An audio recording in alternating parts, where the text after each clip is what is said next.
nekk ci plateau bi parce que li waral loolu mooy yaa un chantier derrière donc il faut ngeen wax bu baax ngir internet di dégg leen Bechtel on commence d'abord ak yow mi nga xamante ne bii tey da nga indi lépp luy révélation fa mu dooree ba yëf yi fii mu toll nii ci wàllu Pape Cheikh Diallo Djiby Dramé pour ne citer que ñoom ñaar comme ñoo ci gën a siiw. comme ñoo ci gën a siiw exactement merci Bamba comme ni nga ko waxee rek problème bu amee dañuy remonter jusqu'au début. Pour ñi nga xamante ni dañoo dabu problème bi wala ñi ngi doog connecté ñu mën a xam lan la problème bi demee. problème bi maa ngi dégg samay naataango yu bari di wax ne début bi Sénégal la alors que ça c'est faux début problème bi mi ngi dooree ca France def na léegi y a 1 mois maanaam ñoom coow nañ ko foofu ba pare liste boobu la ñu topp ba mu egsi fii ci Sénégal ñun ñi ciy doog a jot. léegi lan moo tax mani problème bi France la débuté.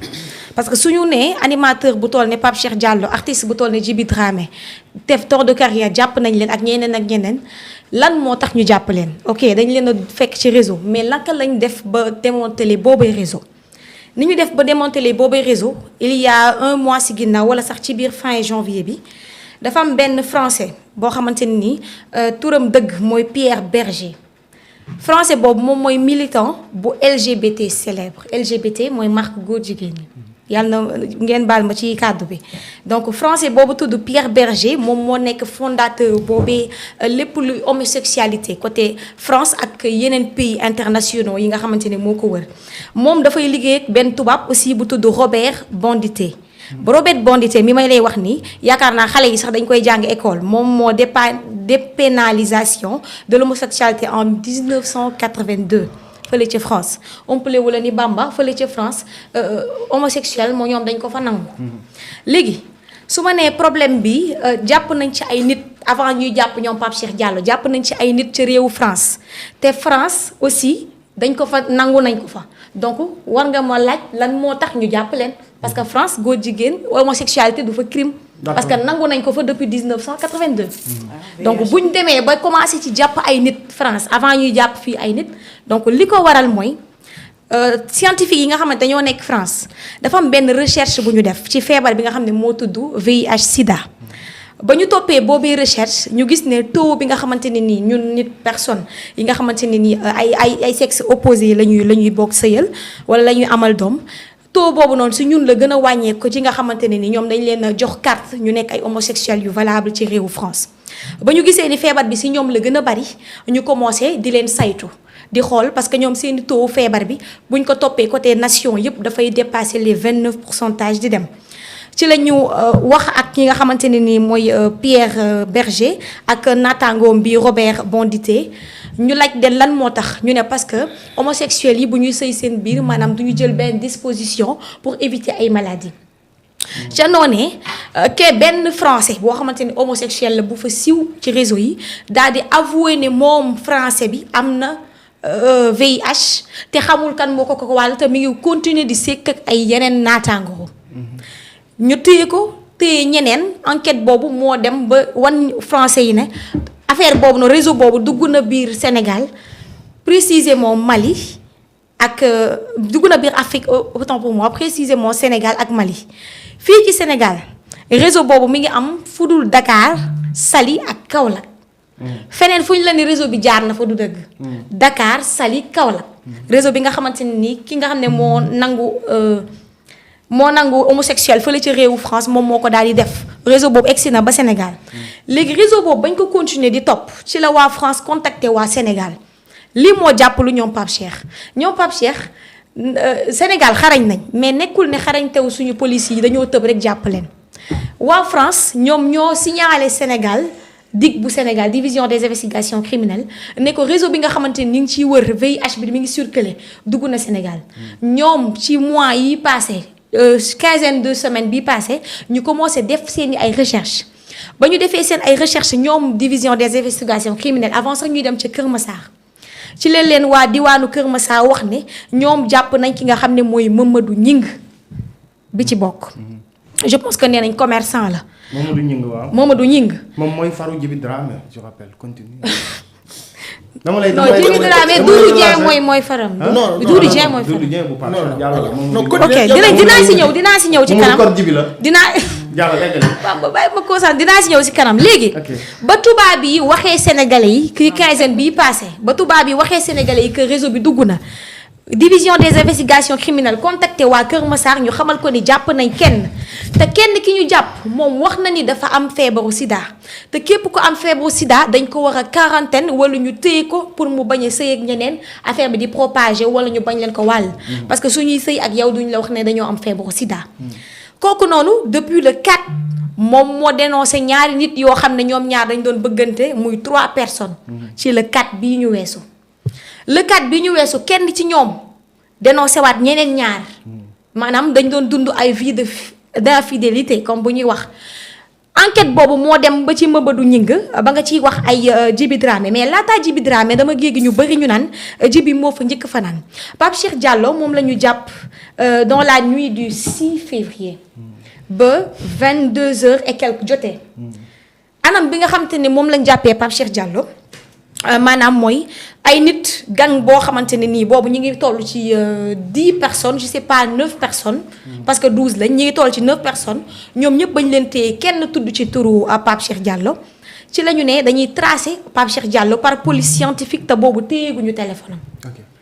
Pape Cheikh Diallo ba ñu ko woowee il était avec du ma wax invité bi mais podcast yooyu muy def moom la doon tourner. moom la toogoon di tourner. mu tourner ko ba pare di assister technicien bi pour mu dugal. pour ñu miniature monter et tout dindi erreur yi. foofu la ñu woowee Pape Cheikh Diallo. ba ñu ko woowee mu ngi doon dem waaye jotut a yegg. mu dajale l'enquêteur yi ñu def ko de façon civilisée sans menottes sans rien ñu yóbbu ko. ba ñu yóbboo Pape Cheikh Diallo automatiquement waxaguñ ko lan moo ko fi indi mais gis na ay nit yoo xam ne moom xàmmee na ko na ak ñoom. doguma la mais xam nañ invité parce que gis nañ ne même yére bi la soloon ci jour. exactement invité bi gis nañ ko. donc invité boobu moom la toogal ñu tourner seen podcast je pense que bañ police di woo sax invité bi mu ngi fa woon. ñu béegul mais mi ngi toog ak technicien am ci biir régie bu Pape Cheikh Diallo TV mooy chaîne am bi. donc ba mu ñëwee directement kii yi enquêteurs yi dañoo daal di jël téléphone ki nga xam ne mooy Pape Cheikh Diallo daal di koy exploité. buñ ko jëlee dañ koy daal di ubbi police scientifique tracé téléphone bi xool ñan la mujjee waxal yan message la mujjee def taj jël xëcc. ba ñu ubbee téléphone ki nga xamante ne mooy Pape Cheikh Diallo je dirais pas que dañ ci gis ay affaires yoo xamante ne yu antu la waaye gis nañ ci ñoom ci seeni wax yoo xam ne dafa teey seeni xel. ba mu téyee seeni xel nag ca lendemain ba ci la ñu convoqué ki nga xamante ne nii jàpp ki nga xamante ne mooy Doudou Lamine Dieng c'est le banquier. moom le banquier firndeelaat ne moom ak animateur bii di Pape Cheikh Diallo le banquier déjà ba ñu ko jàppee daf ne moom jot na sikk ak koo xamante ne ni am na sida. defagul test seen test suba lay génn. parce que man ba ma demee sànq sur les lieux dama leen fekk ngi def test seen test suba lay génn mais le banquier mu daal di xamle ne am na ñu ma sekkal te ñi ma sekkal il faut ngeen téye leen pour ñu bañ a propager wu. waaye ki nga xamante ne nii mooy animateur bu siiw bi ngeen xam ci télé bi muy Pape Cheikh Diallo daf ma yàgg neex maanaam ay vices la ñu amante. moom Doudou Lamine Dieng moo ko wax mu ne Pape Cheikh Diallo daf ko neex. ay manière am ay bagage am da ko nopp quoi mu ne moom moo ko nopp. Djiby Dramé aussi daf ma neex. te ñoom ñaar ñëpp amante naa ñoom contact gisante nañ te yàgg nañoo nekk. donc yamul ci daf ma neex mais. exactement quand même dañuy génn. mu xamale ne dañoo am ay relation mais yàgg nañ ma neex pour wane ne maanaam il était tout franche pour wane ne moom moo leen impliqué ci mbir mi. maanaam bu doxaan di am wala abordé moom moo leen abordé mais ñooñu tamit refusé wuñu parce que ñoo bokk affaire bi.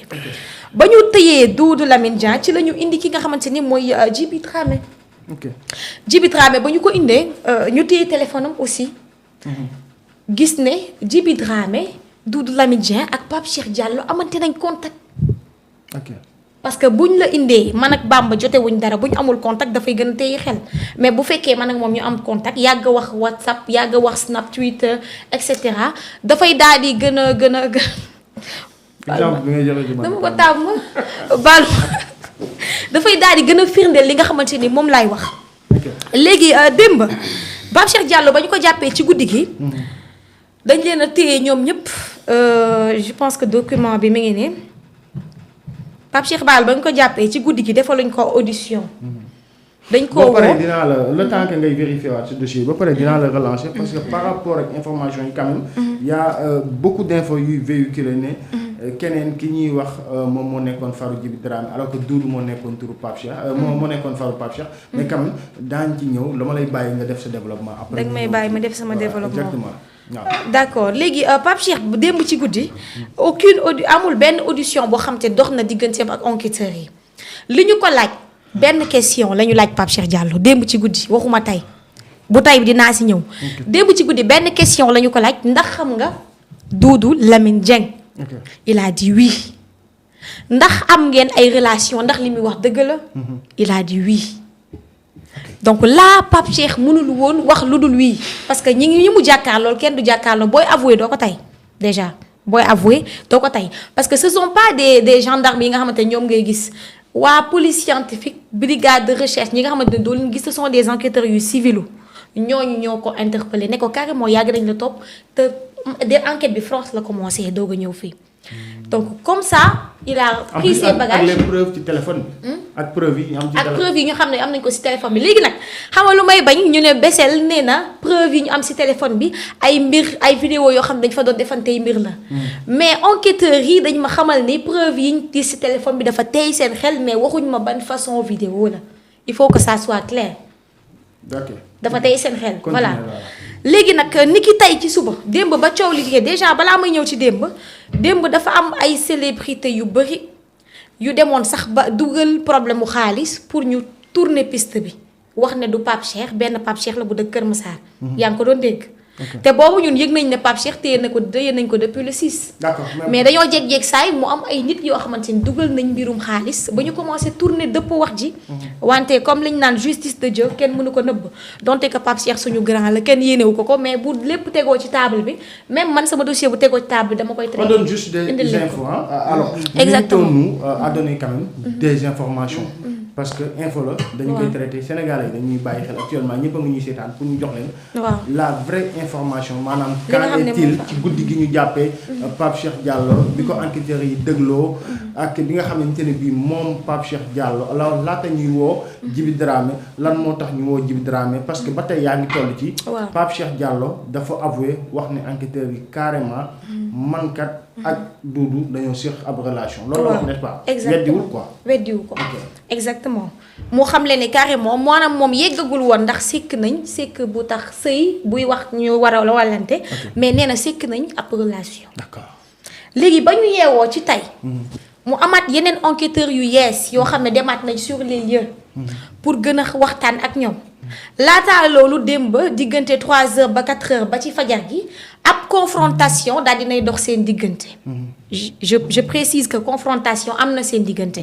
la ñu wax ci confrontation bi nag xëy na ñun egseegul ci ñun parce que enquêteurs yi nangooguñ ko wax waaye ba ñu yeewoo tey Pape Cheikh jàkkaarloo waat nag enquêteurs yi xamal leen ni lii muy def du lu mu tey maanaam du loo xam ne da nga koy def volontairement te jéem na ba sonn pour bàyyi ko waaye mënu koo ba. Pape Cheikh Diallo maanaam ab vice la.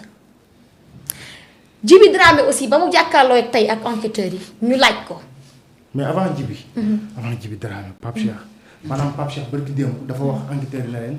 effectivement man ak Doudou dañoo seq relation. démb ci guddi. léegi bi mu xëyaatee mu wax leen ne leen lii du ak tayef ci man. du ak tayef ci man. mais jéem naa ko dindi depuis voilà. mënuma débarrassé wu ak moom quoi. donc lépp loo xam ne mënoo débarrassé wu ak moom dama koy woowee vice. maanaam loo xam ne daf lay xabtal wala daf lay dikkal. Djiby Dramé aussi comme que enquêteurs yi dañ leen ne yéen ñaar yéen a ci nekk ñi nga xamante ne ñooy nag yi gën a am tur yéen a sax tax dossier bi jub. yow aussi lan moo la dugal ci lii.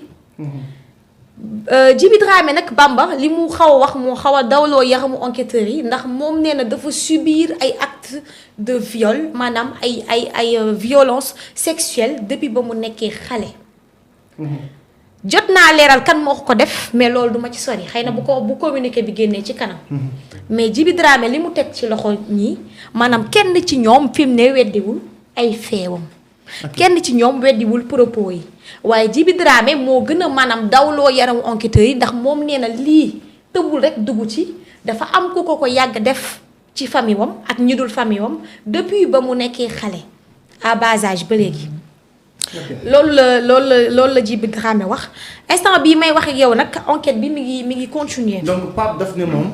tayu ko. vraiment loo xamante ne bii xeex na ko ba sonn. waaw muy wàllum ngóor jigéen xeex na ko ba sonn ci dundam.